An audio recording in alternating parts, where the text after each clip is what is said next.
আমাদের জাতীয় কবি কাজী নজরুল ইসলামের যে সমাধি রয়েছে সেখানে যে সেই সমাধির পাশে আসলে তাকে দাফন করা হয়েছে। আমরা এই মুহূর্তে দেখতে পাচ্ছি বিএনপির ভারপ্রাপ্ত চেয়ারম্যান ফুল দিয়ে তার কবরে শ্রদ্ধা জানালেন এবং বিএনপির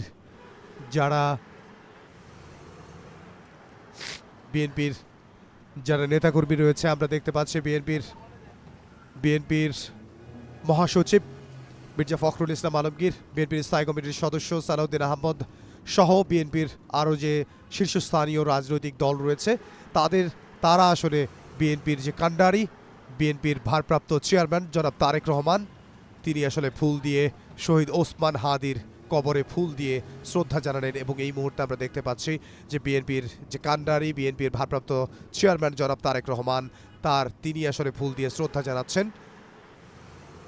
বাংলাদেশের বীর, খরজন্মা বীর, বাংলাদেশের রাজনীতিতে যিনি একটি আমূল পরিবর্তন এনেছেন এবং যিনি আমূল পরিবর্তন আনতে চেয়েছিলেন, যিনি ন্যায্যতার কথা বলতে যেয়ে শহীদ হয়েছেন, যিনি বাংলাদেশের গণমানুষের কথা বলতে যেয়ে শহীদ হয়েছেন, যিনি বাংলাদেশি জাতীয়তাবাদীর কথা বলতে যেয়ে শহীদ হয়েছেন, তিনি দিল্লি না পিন্ডি কারো কথাই তিনি বলতেন না, তিনি বলতেন বাংলাদেশের। এই মুহূর্তে আমরা দেখতে পাচ্ছি সেখানে দাঁড়িয়ে নীরবতা পালন করছেন বিএনপির ভারপ্রাপ্ত চেয়ারম্যান শহীদ ওসমান হাদির আত্মার মাগফিরাত কামনায় দোয়া করছেন।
প্রধানমন্ত্রী, দেশ নেত্রী, বিএনপির চেয়ারপারসন এবং খালেদা জিয়ার নেক হায়াত দারাজ করে দেন।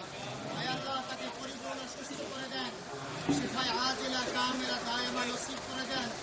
আল্লাহ তাআলা আমাদের বর্তমান বিএনপি যিনি ভারপ্রাপ্ত চেয়ারম্যান জনাব তারেক রহমানের নেক হায়াত দারাজ করে দেন।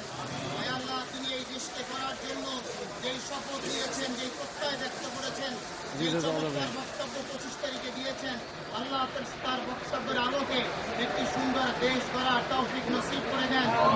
আল্লাহ তাআলা আল্লাহ স্বাধীনতার সার্বভৌমত্ব রক্ষার জন্য জনাব তারেক রহমানের সাথে আমরা ঐক্যবদ্ধ হয়ে কাঁধে কাঁধ মিলিয়ে একটি সুন্দর দেশ করতে পারি, সেই তৌফিক নসিব করে দেন। আল্লাহ তাআলা এই কবরস্থানে এখানে যারা শায়িত আছেন কবি নজরুল সহ আল্লাহ তাদের সকলের কবর আযাব মাফ করে দেন, তাদের সকলকে কবুল করে নেন। আল্লাহ তাআলা বেগম খালেদা জিয়াকে আল্লাহ আপনি পরিপূর্ণ সুস্থ করে দেন। আল্লাহ তিনি স্বাধীনতার জন্য, স্বাধীনতার সার্বভৌমত্ব রক্ষার জন্য আল্লাহ অনেক ত্যাগ স্বীকার করেছেন। আল্লাহ তাআলা আপনি তাকে পরিপূর্ণ সুস্থ করে দেন। আল্লাহ 71-এর যারা যুদ্ধ করেছে, যারা আল্লাহ 24-এর জুলাই আন্দোলনে শাহাদাত বরণ করেছে, এভাবে যারাই শহীদ হয়েছেন তাদের সকলের দুই হাত দিয়ে আমরা বকশিশ করে দিলাম। রব্বির হামহুমা কামা রব্বায়ানি সগীরা, রব্বির হামহুমা কামা রব্বায়ানি সগীরা, রব্বির হামহুমা কামা রব্বায়ানি সগীরা। سبحان ربك رب العزة عما يصفون وسلام على المرسلين والحمد لله رب العالمين.